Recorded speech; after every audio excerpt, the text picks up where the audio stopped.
સેવાસે વિસ્તારમાં ખુલ્લેઆમ ચાલે છે દેશી દારૂના અડ્ડા. ભરત નામના કુખ્યાત બુટલેગર લાખો લોકોના જીવને જોખમમાં મૂકે છે. વડોદરા ગ્રામીણ પોલીસ નવા લઠ્ઠાકાંડને આમંત્રણ આપે છે. ગુજરાતમાં લઠ્ઠાકાંડ સમયાંતરે થતા રહે છે. હાલ થોડા સમય પહેલા બોટાદમાં લઠ્ઠાકાંડ થયો હતો, જેમાં 100થી વધુ લોકોના કમકમાટી ભર્યા મૃત્યુ નિપજ્યા હતા. ત્યારબાદ નડિયાદમાં સિરપકાંડમાં 7 લોકોના મૃત્યુ થયા હતા અને હાલમાં જ ગાંધીનગરમાં લઠ્ઠાકાંડમાં વધુ પડતો દારૂ પીવાના કારણે 2 લોકોના મૃત્યુ થયા હતા. આ ઉપરાંત એક બુટલેગરે ઘરે પોતાની વ્હીકલ દ્વારા પોલીસ કર્મચારીને અડફેટમાં લઈ તેને મોતને ઘાટ ઉતાર્યો હતો.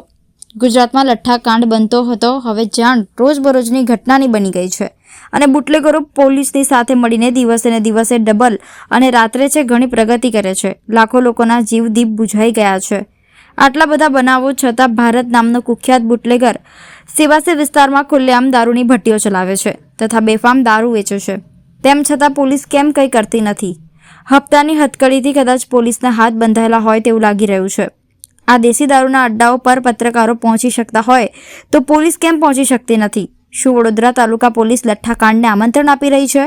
આમને આમ ચાલતું રહ્યું તો નિકટ ભવિષ્યમાં સેવાસી વિસ્તારમાં નવા લઠ્ઠાકાંડના એંધાણ દેખાઈ રહ્યા છે. સેવાસી પોલીસ તો કોઈ કાર્યવાહી નથી કરતી, પણ તેમના ઉપરી અધિકારીઓ પણ ભેદી મૌન ધારણ કરીને બેઠા છે.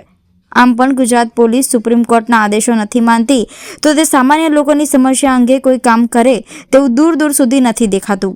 ગુજરાત પોલીસ તો ઘોડા છૂટ્યા બાદ તબેલે તાળા મારવાનું જ કામ કરે છે.